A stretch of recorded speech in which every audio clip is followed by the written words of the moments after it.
este daqui. Maledites queriam separar, quebrar, destroçar minha família, inclusive com feitiçaria.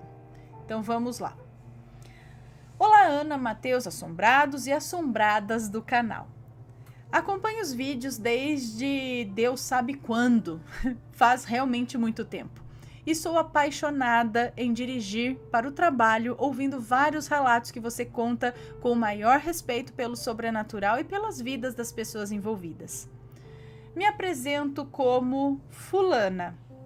Sou do Rio de Janeiro, capital, e tenho 23 anos. Os nomes foram completamente alterados.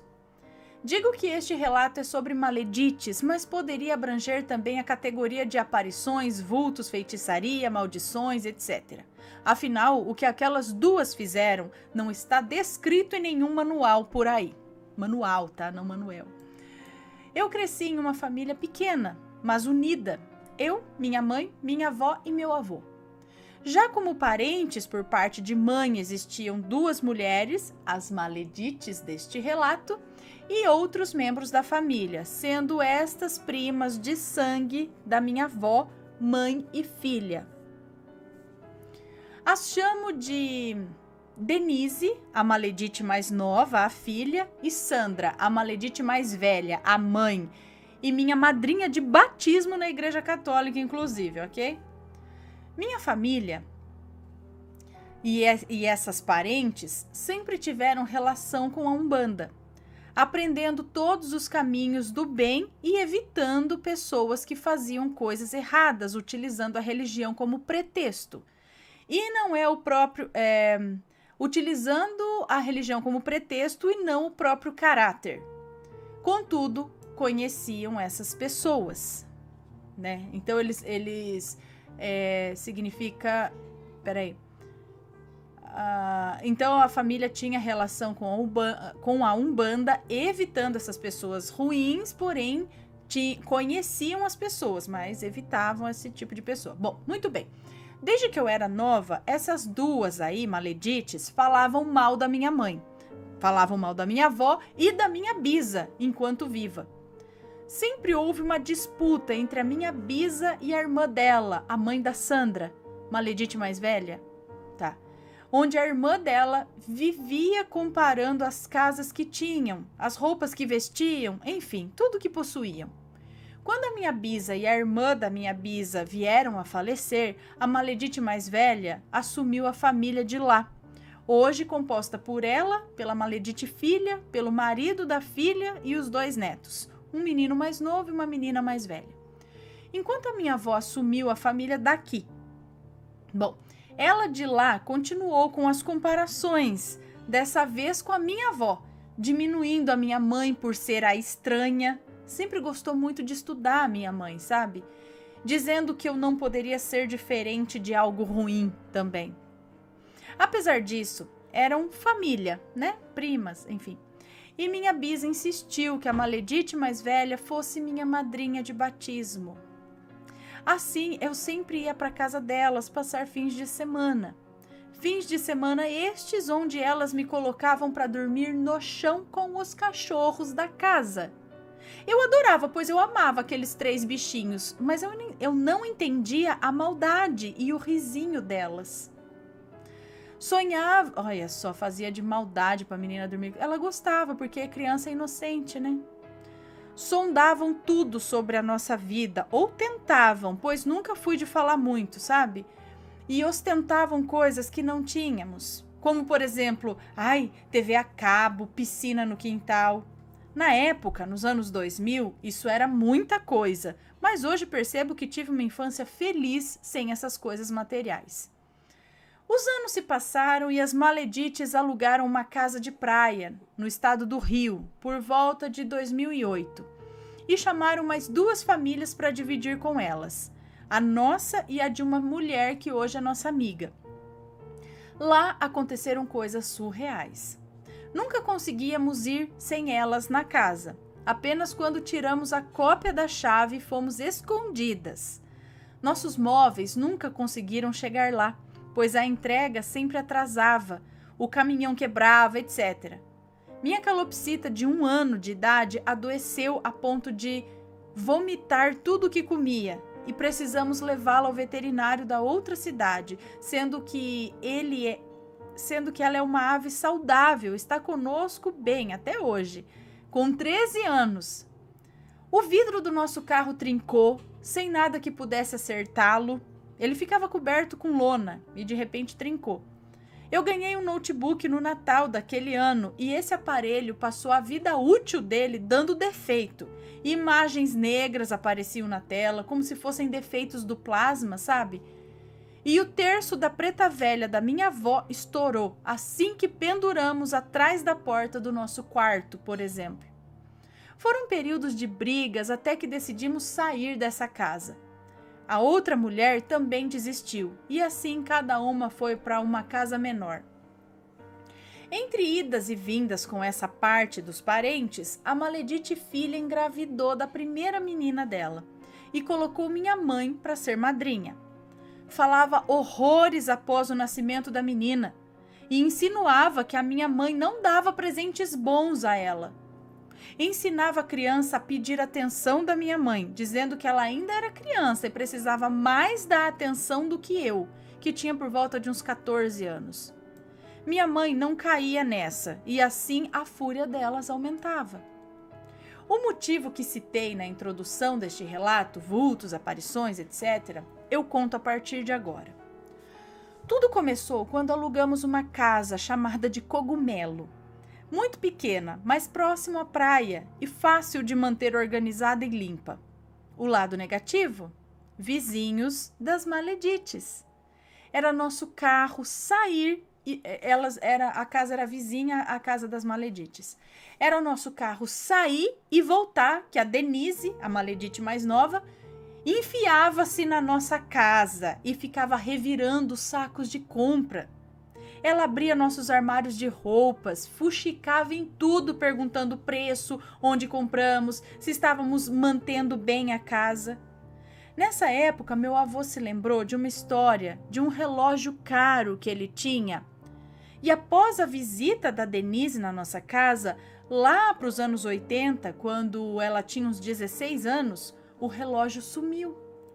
Como ele bebia um pouco além da conta e trabalhava viajando pelo frigorífico, achou que havia perdido. Mas minha avó insistia que aquele relógio não havia saído de casa e que ela mesma tinha polido ele. Vale dizer que a Denise amava relógios. A maledite mais velha, Sandra, gostava de oferecer bebida para o meu avô, que tomava medicamentos fortes para um enfisema pulmonar.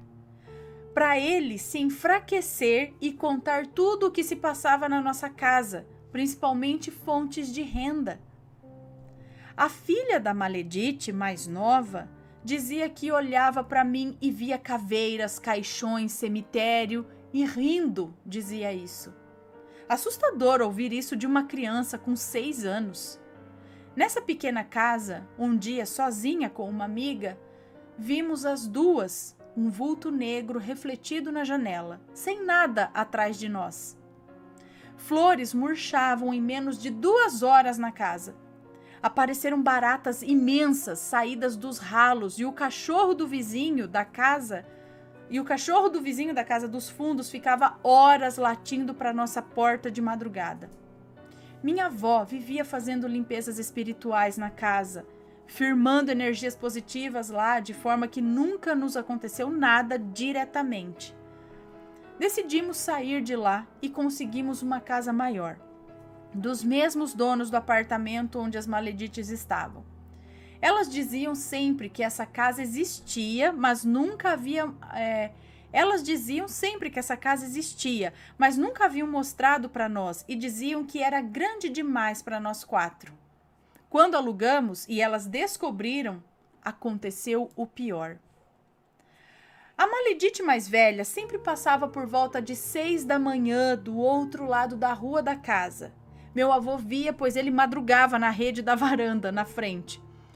A casa, logo na nossa mudança, onde elas insistiram a ajudar, apresentou um vazamento na caixa d'água do sótão, onde as paredes pareciam chorar com infiltrações. Barro desceu do sótão, pois lá continha umas telhas no chão, sobras do telhado, e a água era avermelhada, formando na parede bege trilhas avermelhadas como lágrimas de sangue. Era assustador. Minha amiga tropeçou e caiu na casa, abrindo o queixo, coisa que nunca tinha acontecido na outra casa. O chão era mais irregular que nessa nova casa, de piso. Então, não sei como ela caiu e abriu o queixo. Em um dia, elas resolveram visitar durante as férias e não entraram. Não passaram do portão. A menina entrou e a mãe gritou para que ela voltasse, sendo que o costume era deixar ela entrar e mexer em tudo nas minhas coisas à vontade. Quando foram embora, minha mãe sentiu-se mal. Culpou o calor do verão e naquela noite, quando dormimos, ouvimos barulhos de passos no sótão.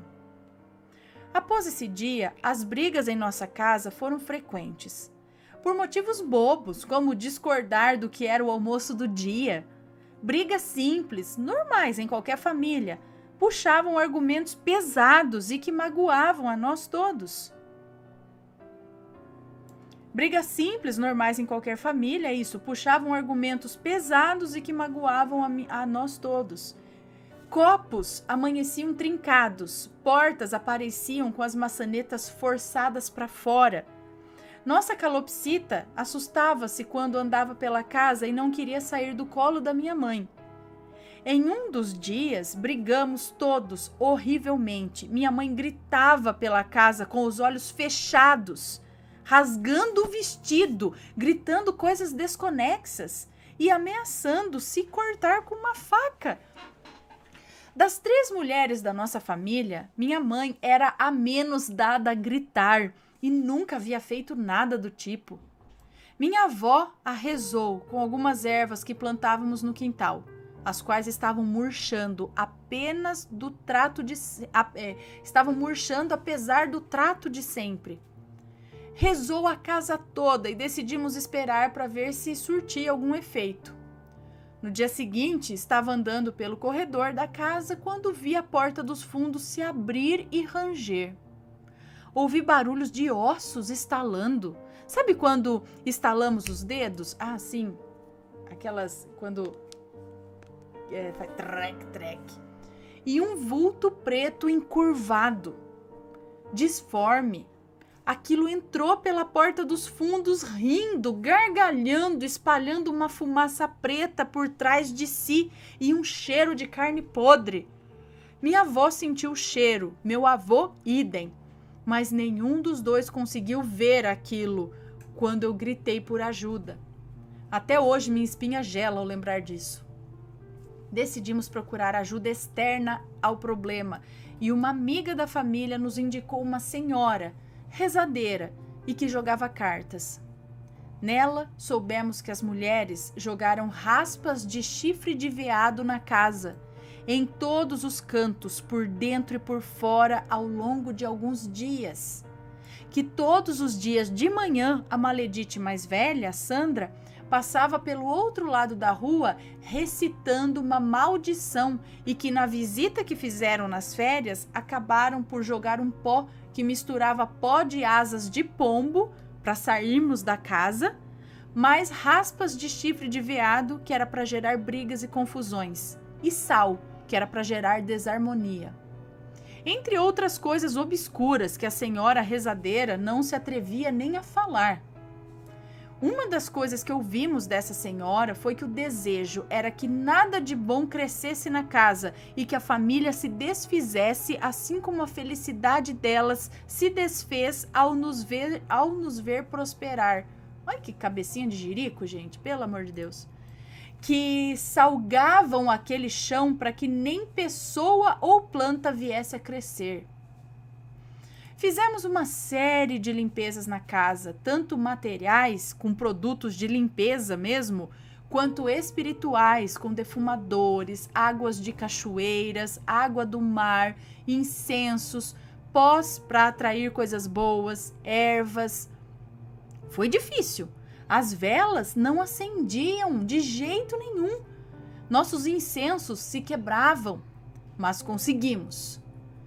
Após essa limpeza, eu via vultos brancos correndo pela casa, mas que, ao contrário da figura assustadora de outrora, deixavam para trás cheiros calmantes, como alecrim e hortelã. A melhor coisa que nos aconteceu um tempo depois foi o jasmineiro que plantamos na casa dar sinais de crescimento, coisa que só aconteceu 1 ano após o meu avô plantar a semente. Ele havia plantado antes disso tudo acontecer. Completou 1 ano, aproximadamente 1 mês após a limpeza geral da casa. Nossas ervas voltaram a crescer, passarinhos apareciam em casa para roubar pão e nossa família voltou a ser o que era antes. Após essa maré, as maledites se afastaram. Foram sumindo aos poucos, fazendo ligações vez ou outra para saber se estava tudo bem, e como não obtinham nada da minha mãe nem da minha avó, a não ser frieza, desapareceram. Recentemente, fiquei sabendo por uma amiga que morava no mesmo lugar que as duas, que elas continuam fazendo maldades com pessoas que elas invejam, que nenhum amigo pode ter nada maior que elas e que a menina, a neta mais velha da Sandra, causa confusões na escola em que estuda, sempre colocando a culpa nos amiguinhos. Objetos novos dos colegas aparecem quebrados após sumiços, alças de mochila aparecem rasgadas, etc. O menino mais novo, nascido um pouco antes da casa cogumelo que tivemos, é julgado pelas 3 por ser meio feminino. Viadinho, segundo a própria avó, a maledite mais velha. Enquanto o marido da mais nova e pai das crianças fala aos 4 ventos que pensa em se divorciar, pois não aguenta mais não dormir na casa onde mora, pelo clima pesado que tem lá. Peço perdão pelo relato longo e agradeço muito que tenha lido. Deixo aqui 2 mensagens. Em todas as religiões e crenças existem pessoas boas e ruins. Não é culpa da religião, é uma questão de caráter. E a inveja é a pior semente que existe a ser plantada. É cultivada com o ódio, regada com a raiva, mas pode ser arrancada com muita fé e amor. Beijos para todos, fiquem bem. Um beijo para você, muito obrigada pelo relato e muito interessante isso que você disse no final. E, gente, que cabeça, que cabecinha boba, né? Essa cabeça aí de inveja, qualquer um prosperar, gente, isso é tão bom, imagina todo mundo prosperando, não é isso que é bom, a gente querer ver a outra pessoa do lado indo bem, a gente indo bem e eles também indo bem. Não, por que tem gente que quer se sentir acima de tudo só vendo os outros caindo? Tipo, eu não consigo compreender. Isso meu cérebro não consegue entender. Como tem gente com a cabecinha tão pequena a ponto disso. Enfim, mas tem as maledites, né? Mas depois, nelas, pode ter certeza, tudo que vai e volta. E é uma questão também lógica, né? Só vai se ferrar na vida e nunca vai conseguir crescer aquilo que inveja nos outros por causa disso. Tá? Gente ruim vai ter o que merece, sim. Não demora muito, não.